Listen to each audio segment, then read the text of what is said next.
L'heure a sonné pour votre grand rendez-vous d'actualité sur Molière Canal. Bienvenue à tous, mais bien avant, découvrons les grands titres.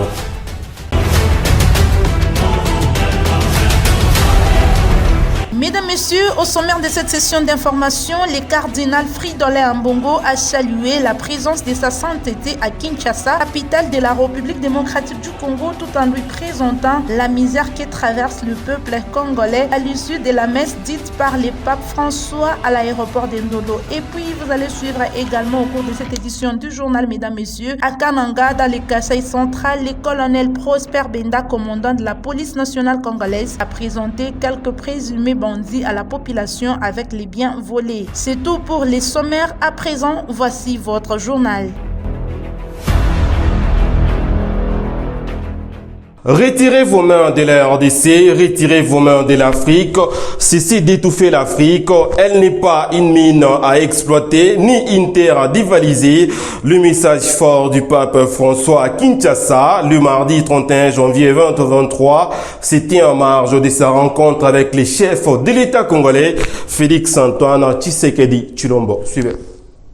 Que la violence et la haine n'aient plus de place dans le cœur et sur les lèvres de quiconque, car ce sont des sentiments inhumains, des sentiments antichrétiens qui paralysent le développement et ramènent en arrière vers un sombre passé.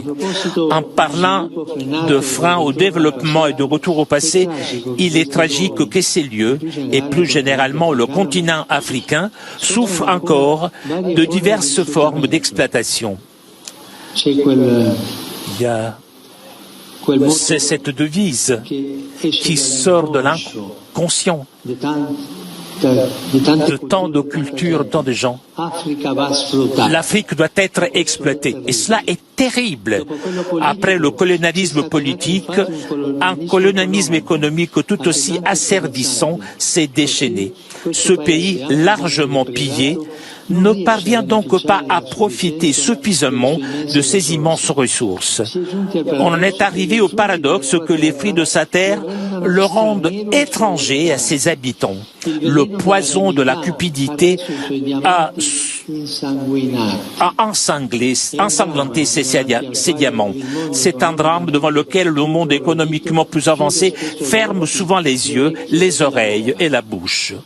Mais ce pays et ce continent méritent d'être respectés et écoutés. Ils méritent espace et attention.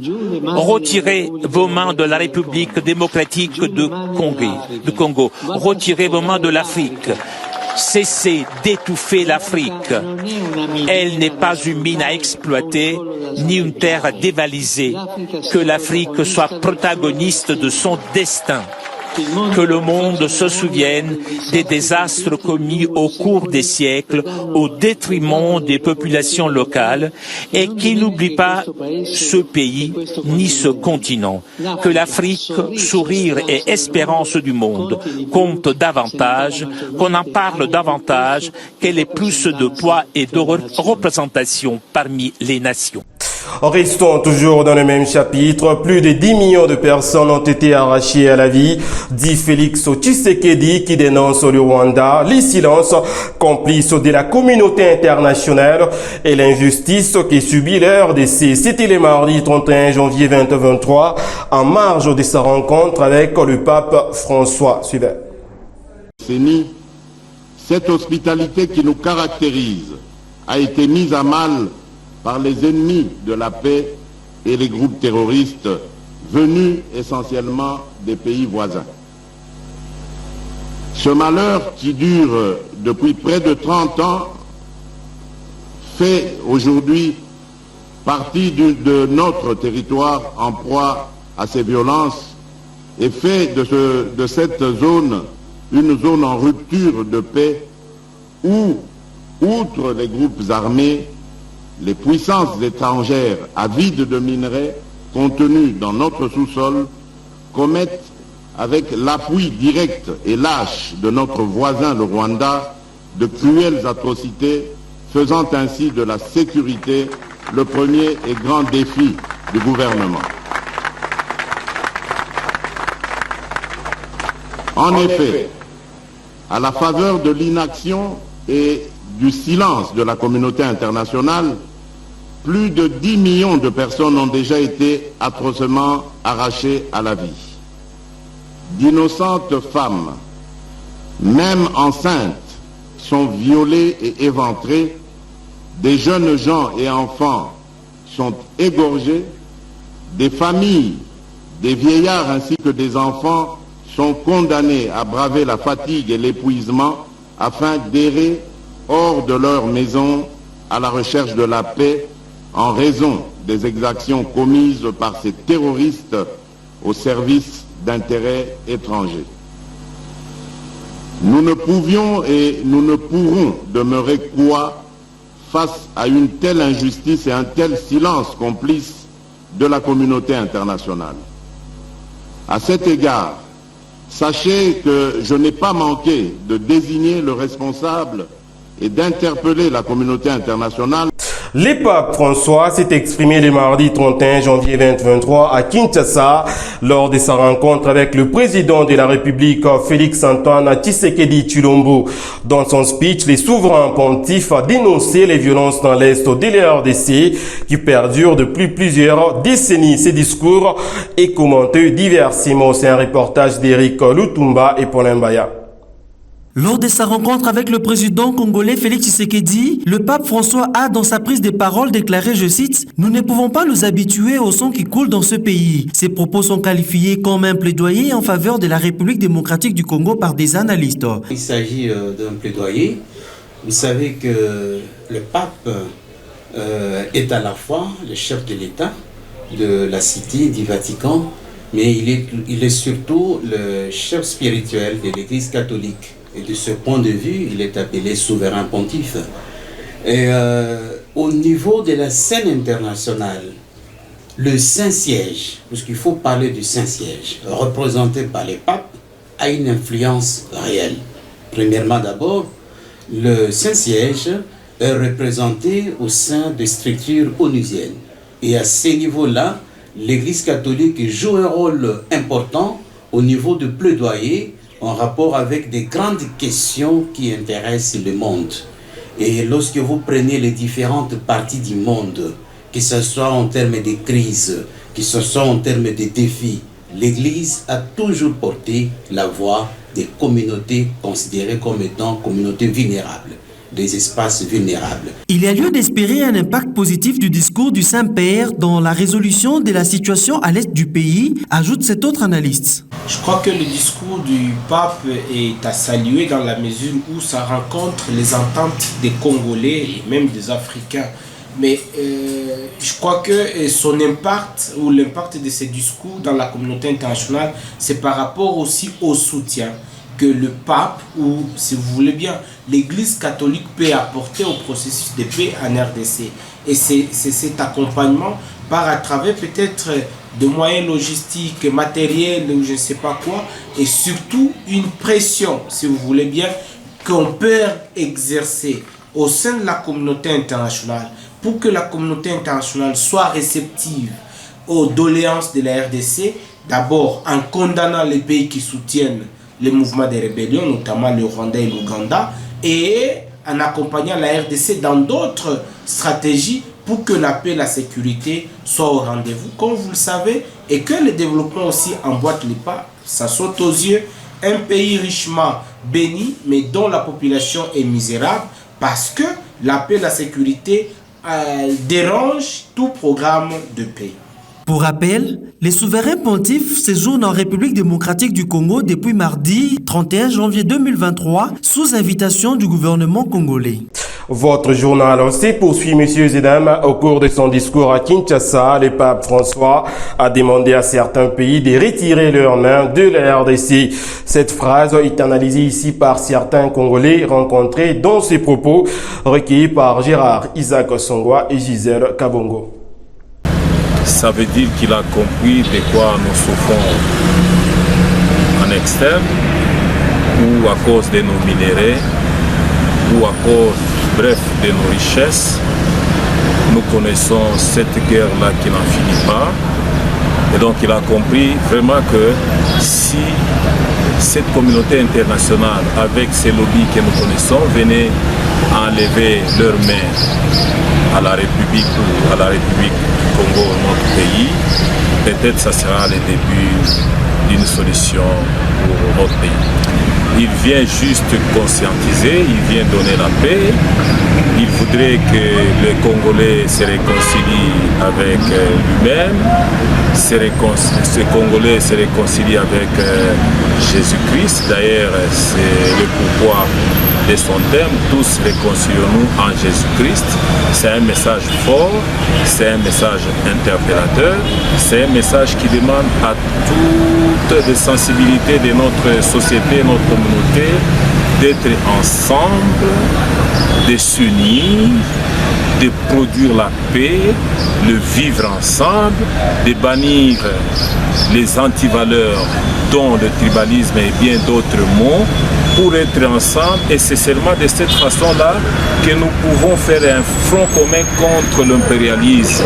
C'est seulement de cette façon, en étant ensemble, en cultivant la paix, nous pouvons être ensemble pour finalement booster notre économie, parce que vous êtes sans ignorer que quelque part au-delà de cette main noire, notre économie traîne, notre développement plutôt traîne, parce que nous ne sommes pas encore unis.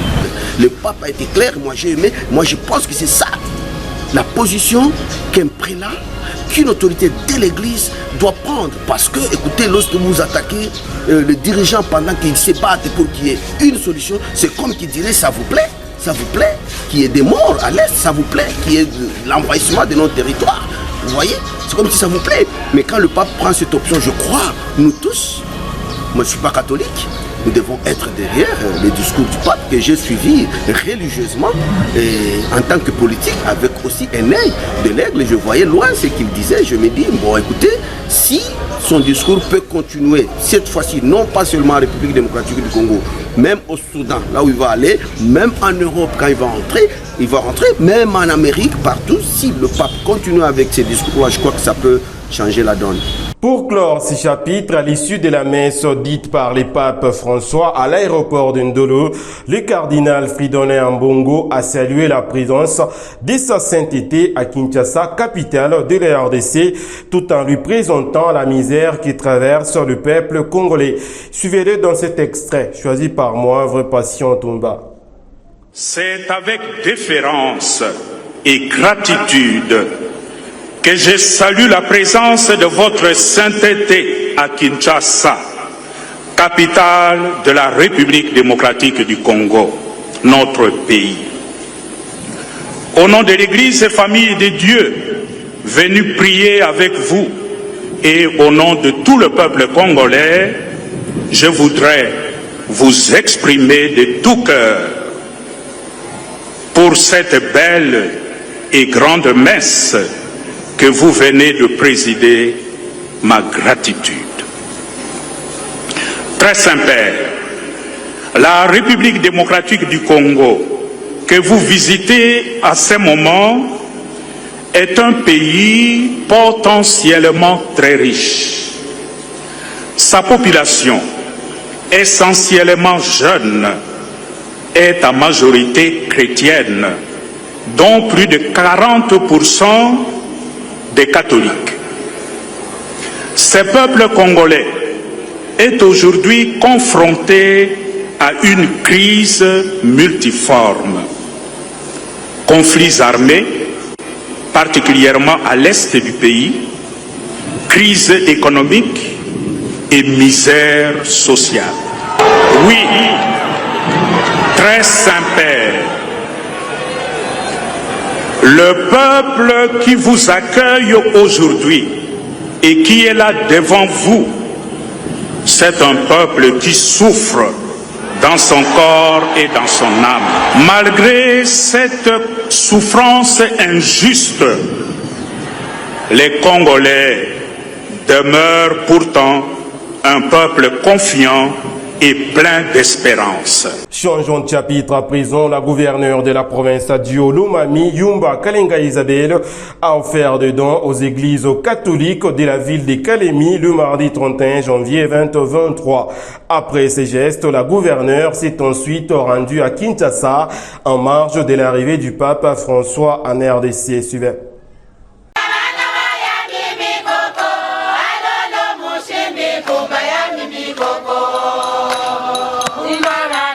Étant chrétienne et fervente catholique, Yumba Kalenga Mushimbi Isabelle ne reste pas indifférente à poser des actes philanthropiques à l'endroit de l'église catholique, toutes paroisses confondues. À la paroisse Saint-François, accompagnée des membres de son gouvernement, elle a remis une enveloppe consistante au curé de la paroisse pour le développement, car cette paroisse a connu des actes de vandalisme posés par les hommes sans foi ni loi. Vivre pour les autres. Sainte Anuarité de Kinkunki, cette paroisse a salué la présence de cette femme qu'on appelle affectueusement Lolo Ilolo, Isabelle Kalenga, venue communier avec les fidèles de la dite paroisse. Ici, les mamans catholiques n'ont pas été oubliées. Elles ont reçu chacune d'elles un pagne, costume africain, mais très significatif chez la femme. Étant catholique du sang, la gouverneure de province, l'honorable docteur Yumba Kalenga Mushimbi Isabelle, a soutenu les mamans catholiques du diocèse de Kamina dans leur projet de développement. Chaque paroisse selon ses besoins. Cette cérémonie s'est déroulée au sein de la paroisse Maximilien Kolb. Mama yake ya ba mama na batoto.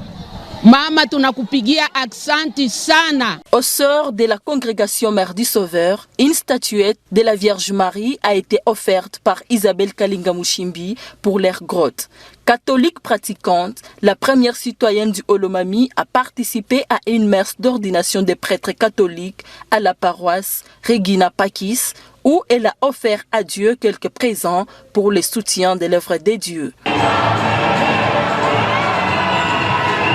Le vœu de Yumba Kalenga Mushimbi Isabelle, gouverneur de province, est de servir Dieu par des œuvres en faveur de l'Église en tant que chrétienne catholique assidue. À Kinshasa, sur invitation du chef de l'État pour participer à la messe papale, Isabelle Kalenga a reçu les bénédictions de l'archevêque métropolitain de Lubumbashi et celle du cardinal Fridolin Ambongo. Dans un communiqué signé le lundi 30 janvier 2023, la RDC a instruit les commandants de la force régionale de rapatrier tous les officiers rwandais siégeant dans les quartiers généraux de la force basée dans la ville de Goma, chef-lieu de la province du Nord Kivu. Cette question est analysée différemment au sein de la classe politique RD congolaise, dont ces propos recueillis par Gérard Isaac Osongwa et Gisèle Kabongo.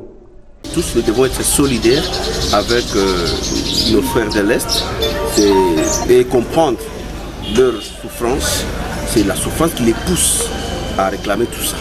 Moi je crois que le chef de l'État, lorsqu'il est allé chercher la force de l'Afrique centrale ou de l'Afrique de l'Est, c'est toujours dans la recherche des solutions pour qu'enfin la partie Est recouvre la paix et la paix totale. C'est-à-dire, c'est comme on dit, lorsque vous avez perdu une couille, écoutez, vous devez fouiller et refouiller. La main passe et repasse. C'est ça le chef de l'État est en train de faire. Il se bat, il utilise tous les moyens, parfois même certains moyens qui sont décriés au niveau du pays. Mais peut-être que si ça donnait de bons résultats, les gens comprendront. Donc, à mon avis, il faut y aller doucement. Il faut y aller doucement parce que jusque-là, cette force-là est là. Et il y a un travail qui est en train d'être fait. À l'époque, le Rwanda, avec son M23, ne pouvait pas beaucoup traîner pour entrer dans Goma. Aujourd'hui, ce n'est pas facile. Donc il y a quand même quelque chose qui est fait qu'il faut reconnaître.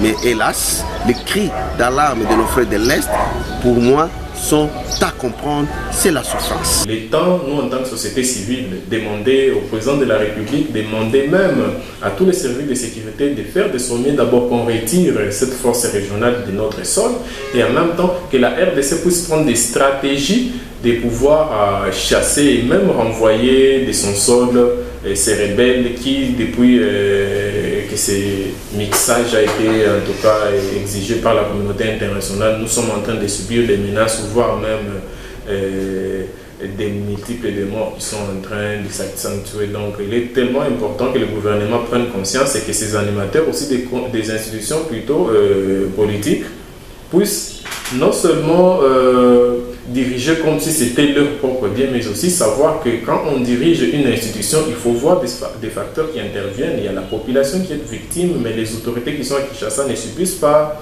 la même pression que cette population-là. Donc il est très important de prendre des choses au sérieux et de prendre des décisions idoines en lieu et place de passer à des communications tout simplement.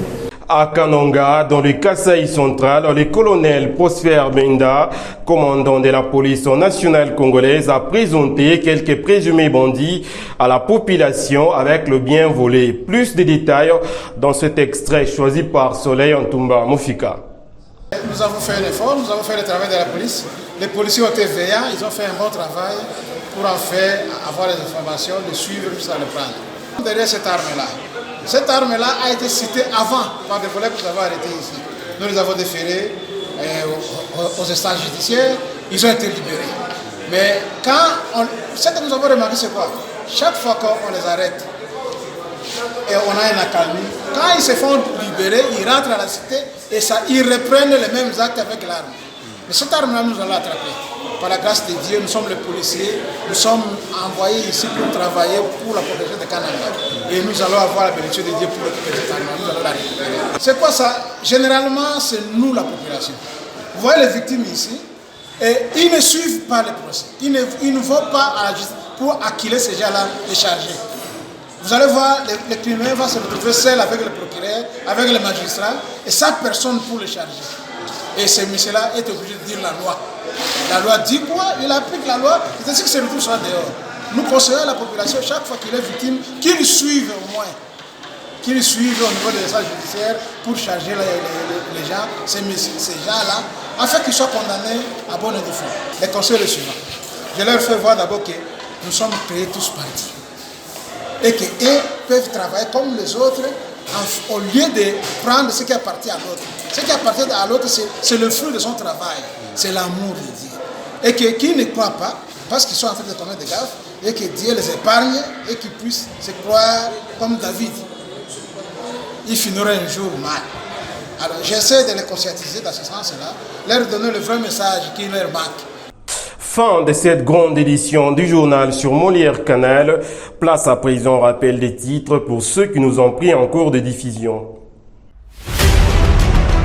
Mesdames, Messieurs, au cours de cette session d'information, vous avez suivi le cardinal Fridolin Ambongo qui a salué la présence de sa sainteté à Kinshasa, capitale de la République démocratique du Congo, tout en lui présentant la misère qui traverse le peuple congolais. C'était à l'issue de la messe dite par le pape François à l'aéroport d'Indolo. Et puis vous avez suivi également à Kananga, dans le Kasaï central, le colonel Prosper Benda, commandant de la police nationale congolaise, a présenté quelques présumés bandits à la population avec les biens volés.